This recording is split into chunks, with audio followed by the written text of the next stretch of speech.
Fouyezo, fouyezo nan patrimoine cultivé, na jwen nou. Na jwen kote n soti, kote n brale, na kon ki moun nou ye, tout bien nou posede.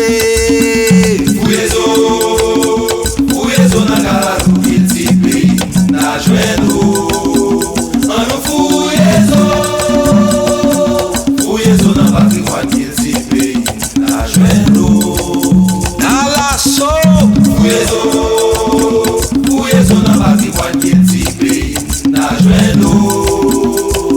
Nous avons affaire avec M. Djemili Lekpa et Gervais autour de ces termes intelligence artificielle appliquée à l'audiovisuel. Djemili Lekpa, et bienvenue, hein. Encore une fois, merci. Cinéaste et formateur international établi à Montréal. Vous êtes spécialiste en création, transmission et développement de projets audiovisuels à impact culturel et social. Ayant plus de 20 ans d'expérience en réalisation, écriture, post-production et accompagnement artistique, vous êtes responsable, vous avez été responsable des jurys et accueil des invités internationaux au Festival de cinéma Vue d'Afrique 2026. Bravo. J'y ai participé, Merci. tout était correct, hein. J'ai pas à me plaindre. Lisant votre CV et Djemili Gervais, Allo Afrique trouve que vous optez pour une approche humaine, collaborative et orientée vers des résultats. C'est intéressant, c'est-à-dire l'idée du résultat dans nos entreprises. Vos réalisations, Monsieur Gervais, dans le secteur du cinéma indiquent une forte capacité à détecter les talents, structurer les carrières et former des équipes multiculturelles. Vous êtes créateur de séries et il va nous en parler davantage sur cette question. Détenteur d'un catalogue d'une vingtaine de concepts originaux destinés au cinéma, à la télévision. Monsieur Gervais, à l'ère de l'intelligence artificielle dans toutes les activités humaines, Allo Afrique estime qu'il est important de vous rencontrer en public. Nous ne sommes pas seuls là, hein. Nous sommes en public. Si quelqu'un, tout le monde qui veut se connecter, c'est facile. Et de vous rencontrer en public pour une discussion, et ça nous permettrait de clarifier un certain nombre de points par rapport à la question d'intelligence artificielle appliquée à l'audiovisuel. Donc, nous vous disons encore une fois merci et d'avoir répondu d'une part et d'être là à temps. En ce sens, et encore une fois, bienvenue à tous et à toutes. Vous nous recevez depuis le monde. Et Monsieur Gervais, présentez-vous vous-même. Je sais que vous parlez très calmement, et ça va toujours attirer l'attention. Allez-y. Euh, bon, je pense que tu as tout dit. Donc, si c'est que ça doit venir de moi, je dirais j'avais Djemili Lekpa, réalisateur. Je me qualifie réalisateur du monde, d'origine camerounaise. Voilà. Donc, je suis au Cameroun une petite référence en termes de cinéma, parce que déjà, j'ai traversé quand même plusieurs générations de cinéastes. Nous avons été les premiers, en fait, au Cameroun à faire usage du numérique. Quand on est passé au numérique en Afrique et tout, nous avons été cette première génération-là. Et voilà, donc depuis 23 ans, je suis dans le cinéma. Waouh. J'ai connu beaucoup de personnes dans le cinéma qui étaient plutôt, qui ont arrêté au bout du chemin. Donc, certains ont quitté le pays et quand ils ont quitté le pays, ils ont aussi arrêté. Donc, mais moi, j'ai persévéré pendant 23 années dans ce cinéma que j'aime et tout. C'est vrai qu'à un moment donné, il y a eu un vent de découragement, mais mon Normal. pasteur, mon Mhm. pasteur m'a ramené dans le game, comme on dit au Cameroun, dans le game et tout, et en me disant que vraiment, c'est là que Dieu a semé des bénédictions en moi. Donc, ça fait 23 années que je travaille pour développer le cinéma camerounais.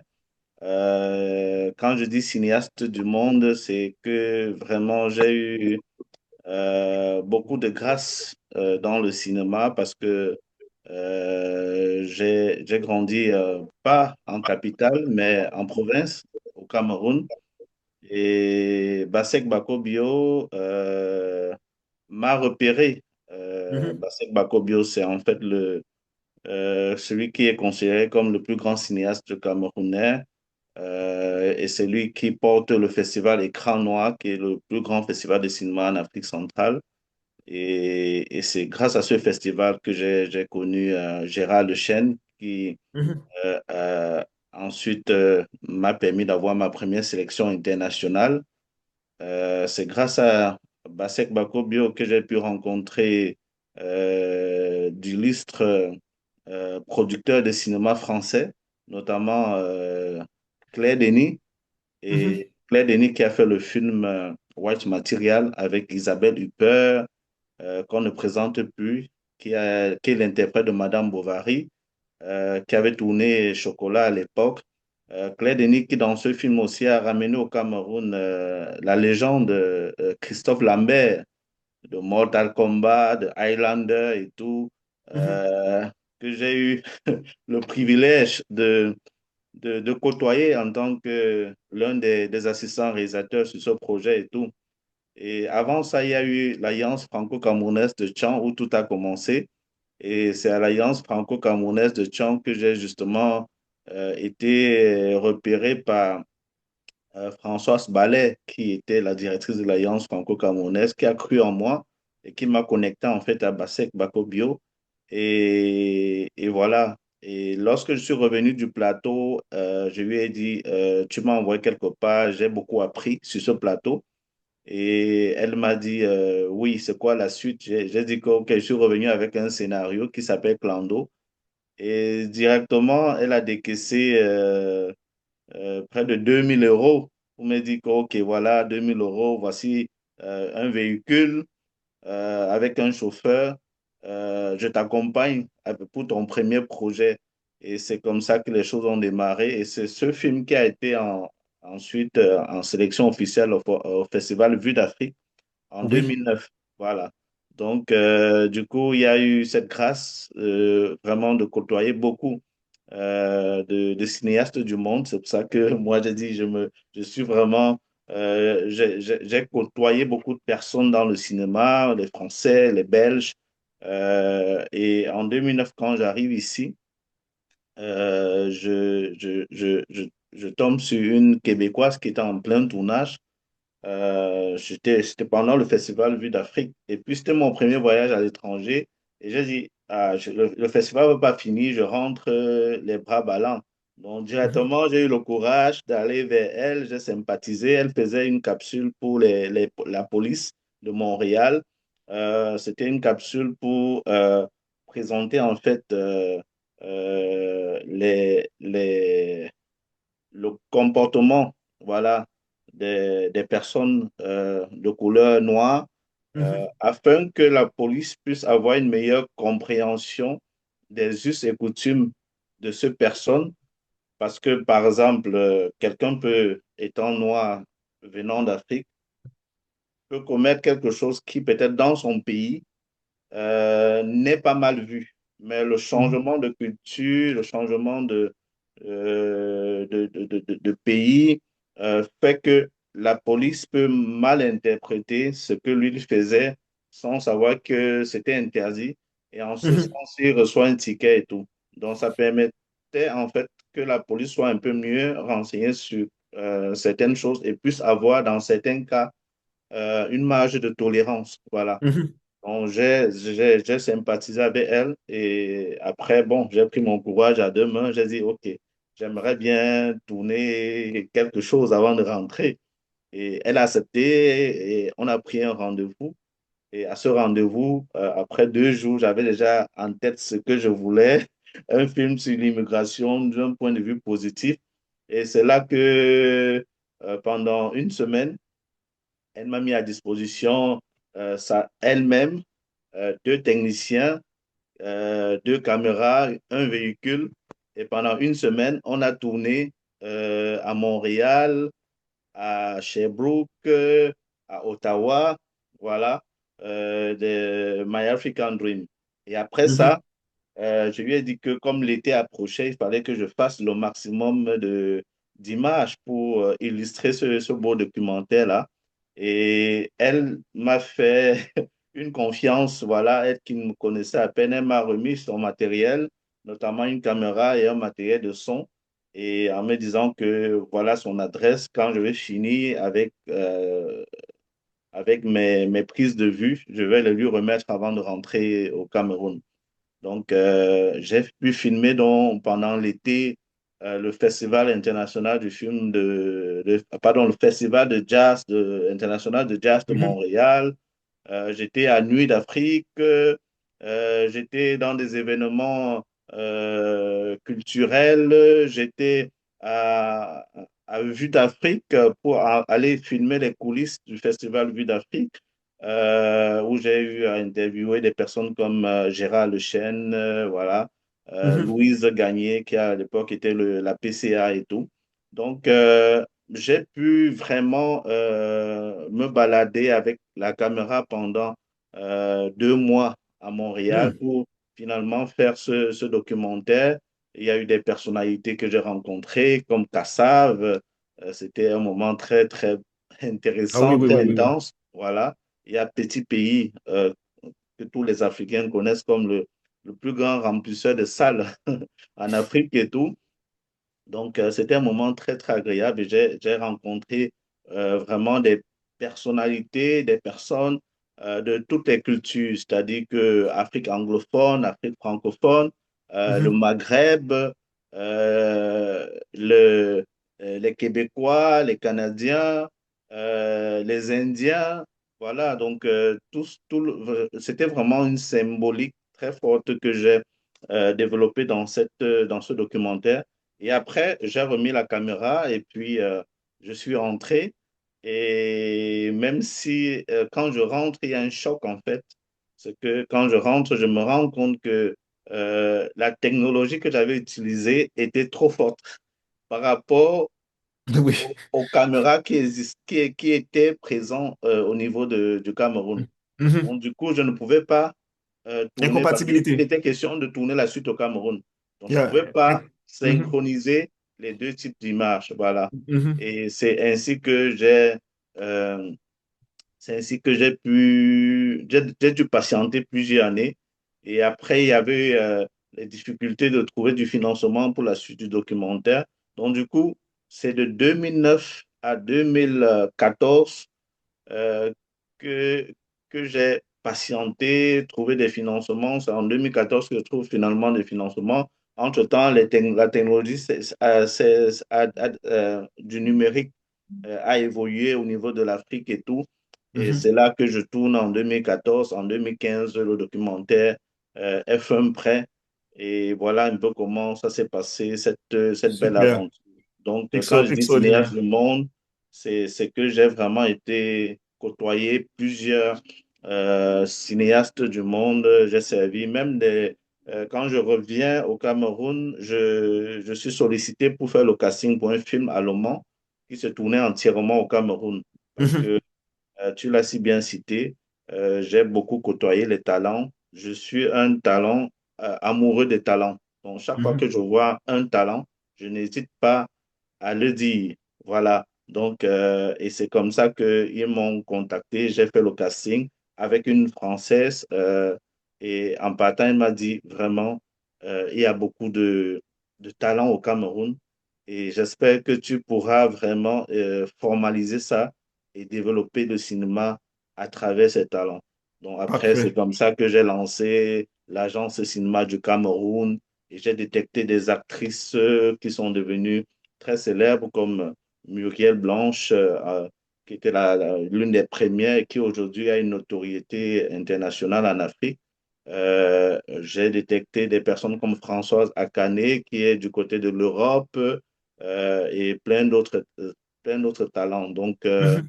voilà un peu. À un moment donné, j'étais tellement même porté par les talents que j'avais mis en veille ma propre carrière Et c'est un de mes parrains qui m'a dit, mon fils, c'est bien beau de développer les talents, mais est-ce que tu ne penses pas que tu t'es oublié dans cela? Et c'est des paroles qui m'ont aussi Ouais, une mise en garde. ramené vraiment vers le cinéma que je représente actuellement. Parfait. Bon, à l'audience qui vous écoutez bien sûr avec beaucoup d'attention Gervais et nous présenter son parcours, ses travaux, comment il a débuté et ses circulations dans le cinéma. Et j'aime bien, lui, il fait du cinéma pour le monde. Donc, il ne faut pas imaginer que c'est coincé, et vous allez voir, hein, on a quelques surprises pour vous. C'est pas quelqu'un qui se renferme et sur soi. Donc, alors que lui, sa perspective est assez quand même ouverte, comme il le soutient dans sa présentation. Et et avoir une idée, parce que là, entre le parler, parce que le cinéma, bien sûr, c'est multi-art, mais c'est surtout du visuel, donc il faut voir. Et est-ce que ce monsieur a le métier vraiment? Et en attendant qu'il va nous décrire et présenter et décrire deux extraits de deux films et respectivement, il va nous en parler. Maintenant, regardons les deux ensemble et puis ensuite, il va réagir et je vous souhaite vraiment et bon visionnage. Même au sommet du pouvoir, Ce pays, c'est moi. la partie n'est jamais gagnée. Je ne suis plus ministre. Quand on se joue des règles, Je suis fatiguée de tes prétextes. Ah, les femmes. il faut se méfier des tacles assassins. La révolution est en marche. Quand vos adversaires trouvent une faille, Tu verras enfin tes vrais alliés. Ce ministère est à moi. une seule solution, J'aurai pas vengeance. rentrer dans la bataille. Vous voulez voir la haine? La Remontada, votre nouvelle série, en exclusivité du lundi au vendredi sur TV5 Monde. Et dès à présent sur TV5 Monde+.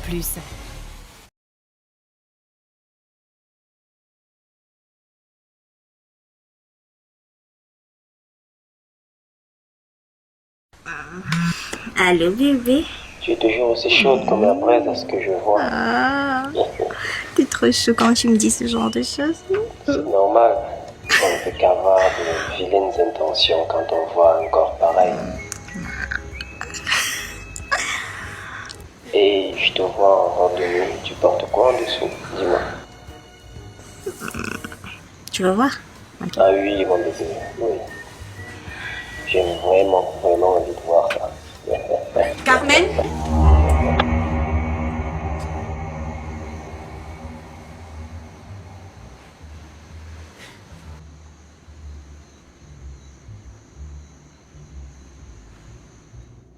T'es devenue folle ou quoi?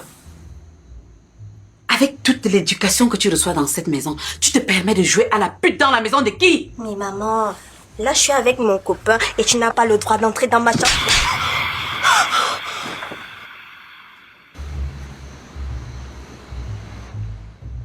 Et ça, c'est quoi? Tu vois les vidéos sataniques maintenant? C'est ça?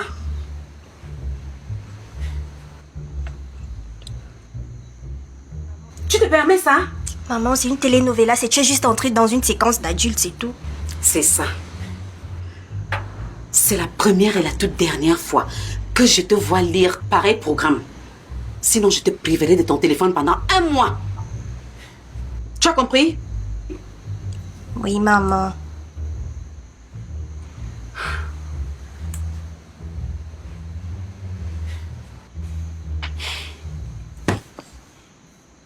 Je vais parler avec ton père. Non, maman, s'il te plaît, s'il te plaît, s'il te plaît, je ne le referai plus. Je t'en prie, au nom de la Vierge Marie, s'il te plaît, s'il te plaît.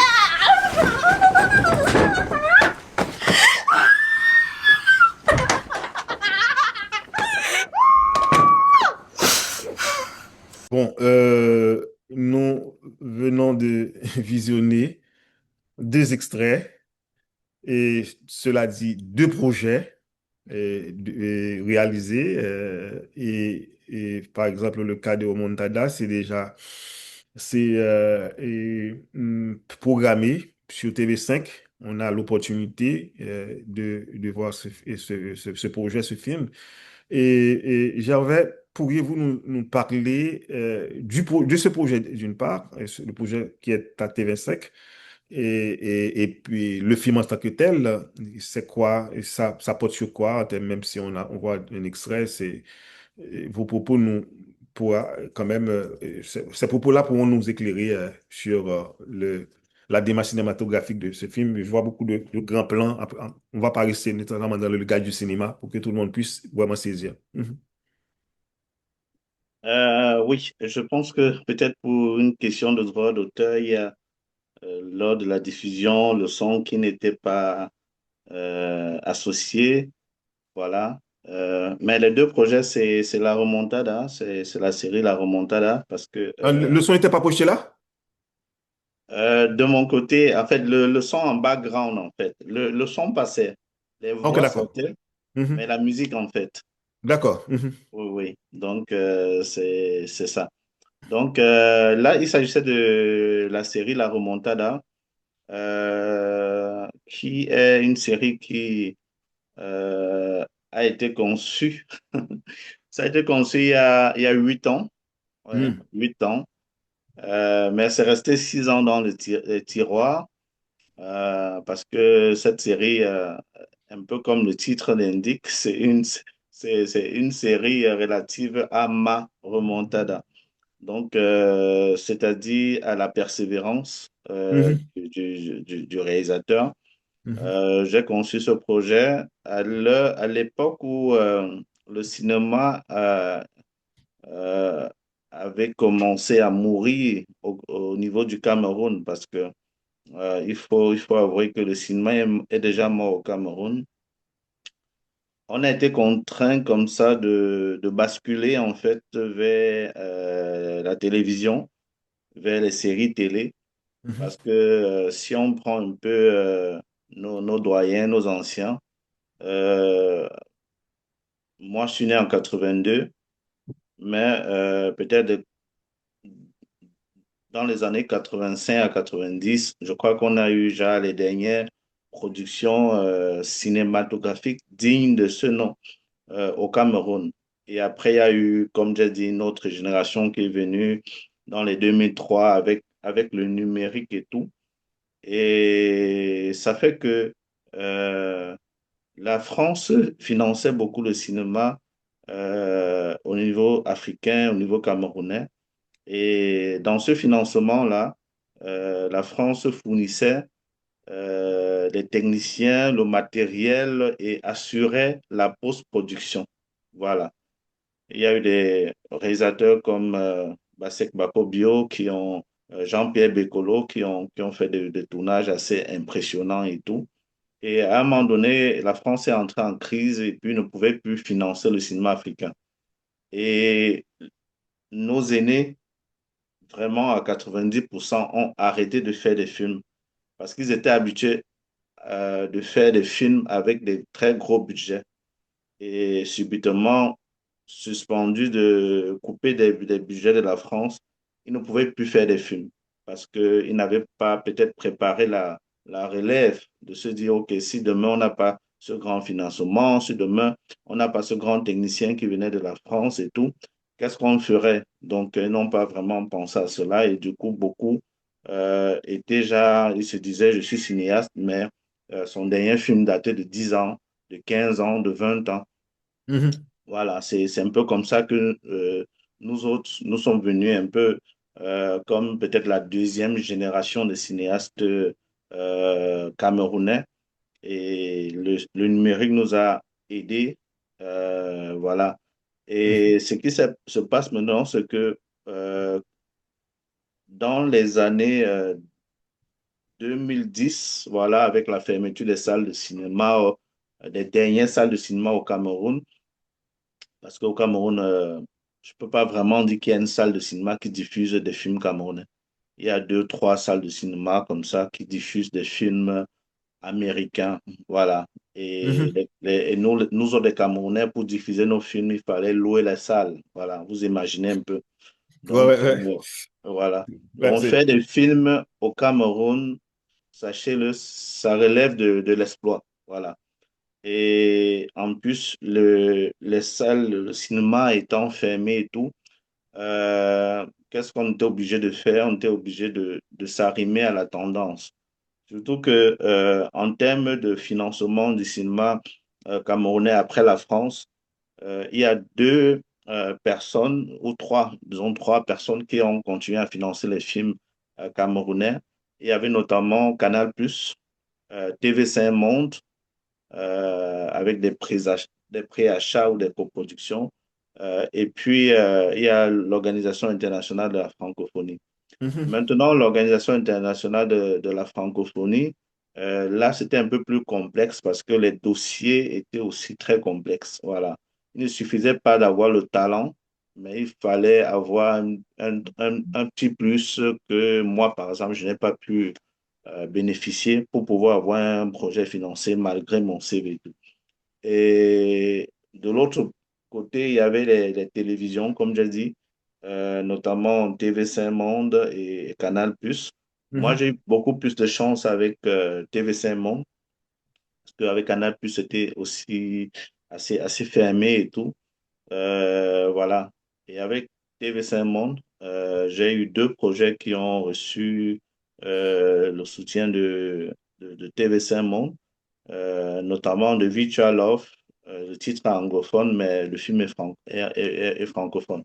Mhm. Et aussi, au-delà de Virtual Love, il y avait euh, de Virtual Love et La Remontada. Mais La Remontada, c'était après avoir finalisé le projet.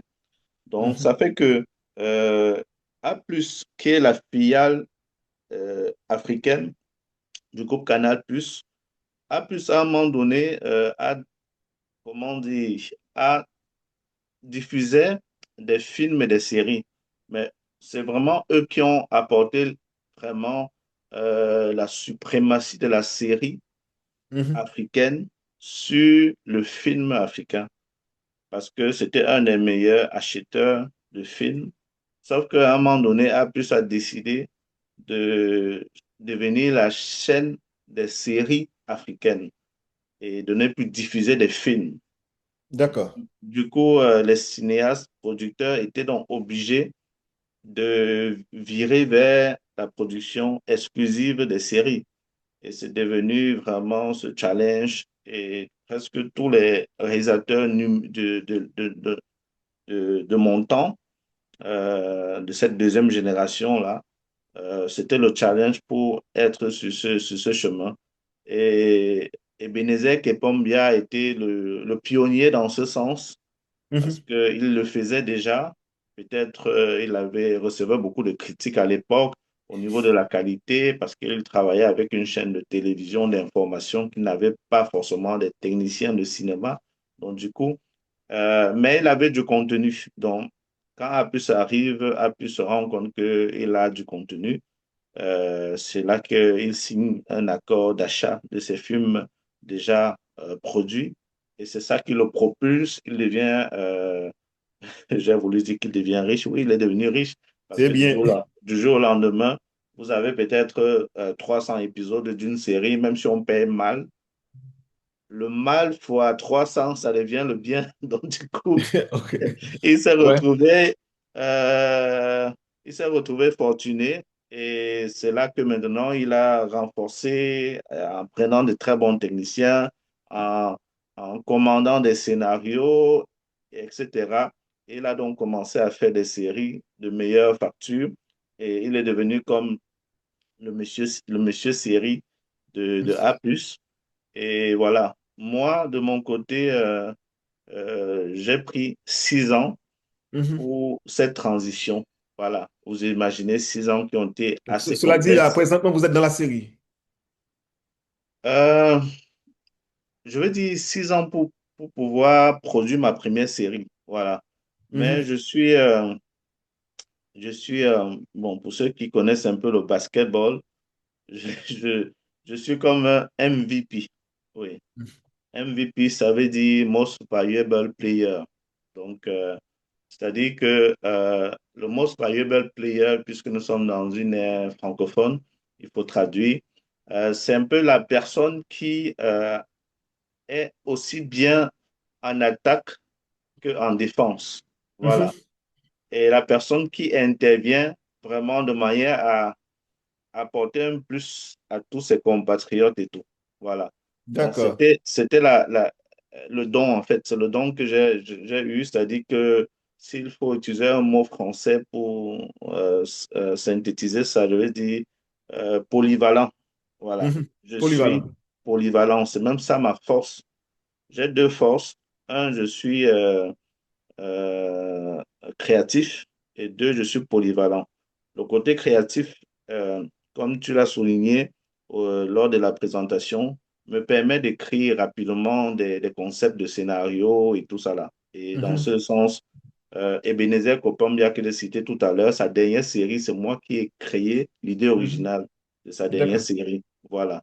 Donc maintenant, sur le côté polyvalent, je suis l'auteur d'une série télé, je suis l'auteur de films de fiction, je suis l'auteur de documentaires également, My Mhm. African Dream notamment, et c'est même un docu-fiction.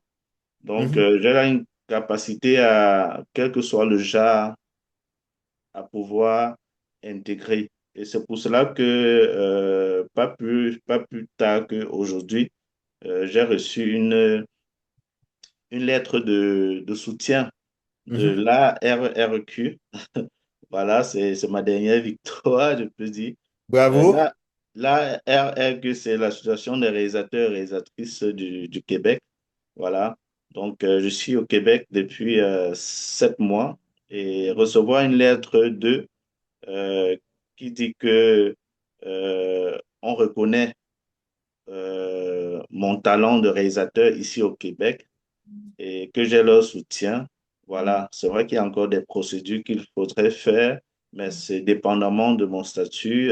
Dès que tout sera finalisé, voilà, on va faire une réévaluation. Mais je suis reconnu déjà par l'Association des réalisateurs et réalisatrices du Québec et c'est une belle victoire. Voilà, Bravo, après, bravo. merci, merci. Donc, Donc, du coup, c'est ça. Moi, je suis là pour apporter cette polyvalence-là par rapport au cinéma qui se fait ici. Donc, je suis ouvert, puisque au-delà de cette polyvalence, de pouvoir passer du documentaire à la fiction, de la fiction à la série et tout ça là, j'ai également cette capacité d'être multicasquette dans le cinéma. Et d'accord.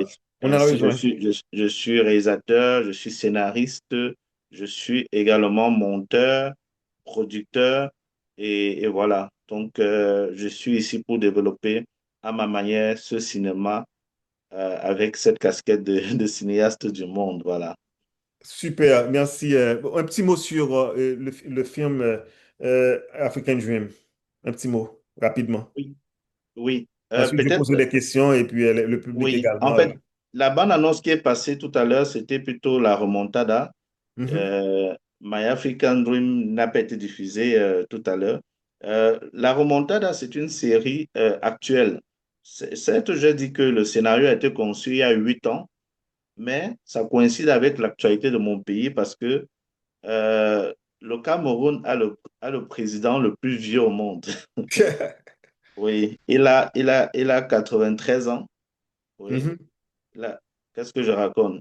Oui, il a 93 ans et il vient de briguer un nouveau mandat. Mais il Donc, a il reçu est le plus... pape, hein? C'est pas mal ça.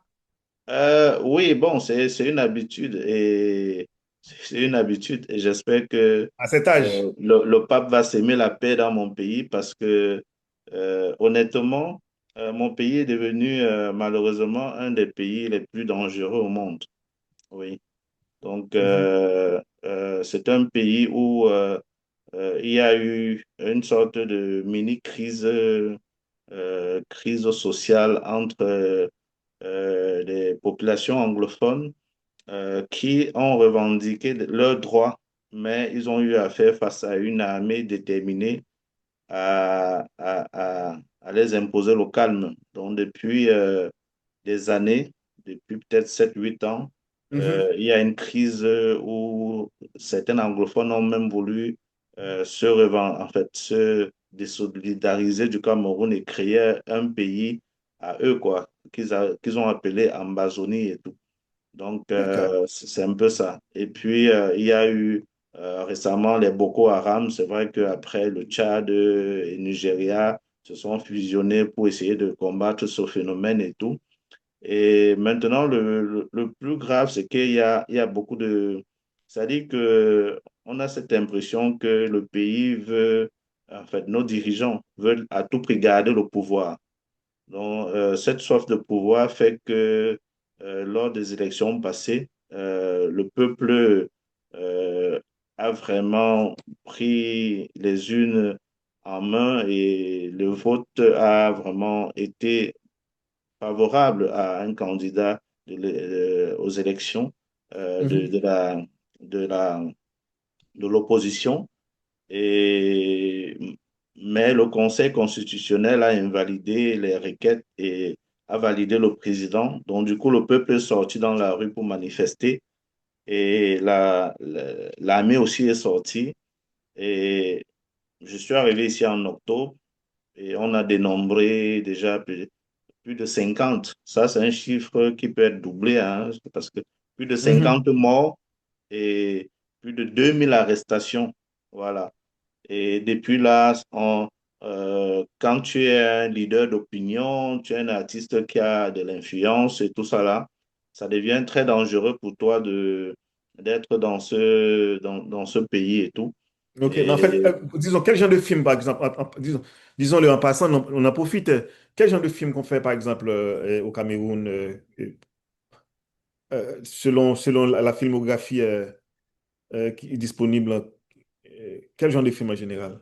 Est-ce que le gouvernement laisse passer, et on peut produire, laisser balader l'imaginaire et puis on produit quelque chose qu'on se sent vraiment qui nous traverse, qui peut bouleverser. bon, déjà, lors de Vue d'Afrique, on a mis en valeur un écrivain très mondialement connu, Mongo Betty. Mhm. Et Mongo Betty, Oui, ouais, ouais. c'est une des premières personnes qui a souffert de ce système qui a dû qui a dû vivre en exil parce Ouais, que ouais. il avait des idéaux qui étaient Ouais, anticolonialistes c'est bon. et Le titre, hein, c'est très poétique, un ville cruelle. Mhm. voilà. Donc, du coup, c'est une histoire qui date de longtemps déjà. Et beaucoup de journalistes sont morts au pays aussi parce qu'ils défendaient la liberté de la presse et tout. Donc, moi, à l'époque, je voulais devenir journaliste, mais quand j'ai vu comment les gens mouraient, les journalistes mouraient comme des insectes, moi, je me suis réfugié peut-être dans le cinéma et tout. Et c'est pour cela que la série que j'ai créée pour Ebenezer Pombia, c'est une série qui s'attaque à la liberté de la presse, qui s'appelle Révélation scandaleuse.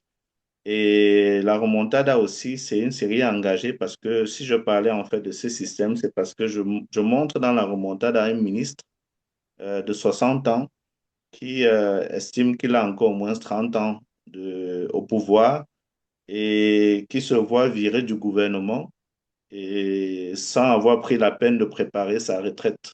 Voilà. D'accord. Et la Donc, réception au Cameroun, comment ça se passe? ça a été diffusé au Cameroun et bon, je peux plutôt dire, en fait, j'ai osé. J'ai osé parce que là, en fait, c'était une image au pouvoir en place de leur faire comprendre que chaque chose a une fin. Et ça fait qu'au-delà du président qui était dans les 93 ans, comme j'ai dit, on avait le président de l'Assemblée nationale, presque même âge, le président du Sénat, presque même âge, le président du Conseil constitutionnel, presque même âge. Donc, C'est on une a génération quand même. un pays des personnes vraiment qui n'arrivent plus à marcher, qui marchent vraiment comme certains danseurs de Michael Jackson dans le clip Thriller et tout. Et après la diffusion de la série, on a chassé du gouvernement, du pouvoir, le président du Sénat, et il n'a pas pu supporter les morts. Waouh. Oui, oui, il est mort parce que vous savez, le pouvoir, c'est quelque chose, ils se sont tellement accrochés que c'est devenu comme leur oxygène. Donc, dès qu'on l'a écarté, on dit qu'il est mort. Je pense que ça doit être une crise cardiaque, hein, je ne sais pas. Je n'ai pas le rapport d'autopsie, mais la mort est trop. On ne Ouais, peut pas ouais. être peut-être 30 ans, 20 ans à la tête de quelque chose et puis on t'écarte de cette chose et puis on nous dit après une semaine qu'il est mort. Donc voilà. Et actuellement, le président de l'Assemblée nationale aussi, qui qui a bataillé même pour ne pas libérer sa maison de fonction. Et c'est il y a à peine quelques jours qu'il a finalement libéré la maison de fonction. Et en fait, Oui. c'est des choses que j'ai anticipées parce que c'est ce qui est dit dans la remontada. Et ça me fait plaisir de voir ces personnes partir pour qu'ils puissent avoir l'alternance. Parce qu'ils sont Mhm. arrivés dans la trentaine dans le gouvernement. Donc, depuis 60 ans, depuis 40 ans, depuis 50 ans, ils sont là et ne Ils sont là. permettent pas. Il n'y a pas un ministre qui ait moins de 50 ans dans le gouvernement camerounais. Ouais, Vous c'est assez imaginez? curieux. C'est assez curieux. Et il y a peut-être 40 ministères. Voilà. 40. Oui, mais C'est la pléthorique. jeunesse, non. Pardon? C'est pléthorique, c'est beaucoup. Oui, oui, parce il y a le ministère de la Ville, le ministère du Développement, ministère de la Culture, ministère de la Communication. Il y a des ministères vraiment inutiles. C'est-à-dire que, et c'est-à-dire que c'est une gabegie. Même le pape a dit vraiment qu'il faut que le Cameroun arrête avec la corruption. Voilà. Donc, le niveau de corruption est énorme au Cameroun, énorme au Cameroun. Et les ministères, même en plus, ils ne servent à rien. Avant de venir D'accord. ici, Ouais, mais ça devient intéressant. une maison Je vais revenir. d'édition. Oui, hein. J'ai voulu créer une maison d'édition avant de venir ici. On m'a dit qu'on ne peut pas créer une maison d'édition pour le moment. Voilà. Donc, à cause d'une raison que non-existence non-disponibilité des codes ISBN. Voilà. Donc Ouais, c'est ça. c'est terrible. C'est terrible. Maintenant, le ministère de la Culture est là plutôt pour demander aux cinéastes comment est-ce qu'on va faire pour que dans vos budgets là, vous nous donnez un peu pour qu'on puisse financer les activités du ministère de la Culture. C'est Oui, l'inverse. C'est l'inverse qu'on oui, fait. voilà, c'est C'est ça la compliqué, réalité. compliqué. Mais entre-temps, avant de traverser encore, on va rebondir sur l'audiovisuel et sur l'IA. Mais quel est l'espoir pour l'Afrique dans ce sens-là? Bon, pour ce qui concerne l'IA, c'est vrai Non, que non, en fait, avant de traverser à l'IA, quel est l'espoir pour l'Afrique par rapport à cette problématique des vieux nanogénaires, octogénaires qui s'accrochent au pouvoir et puis ils sont nombreux et comme ça avec des ministères, mais des ministères et vraiment ils absorbent les ressources de l'État à bien comprendre. Et quel est l'espoir pour ce pays et j'ai l'impression que c'est pas le seul en Afrique. merci. Fouyezo, fouyezo na bagi mwantil tipe, na jwen lo.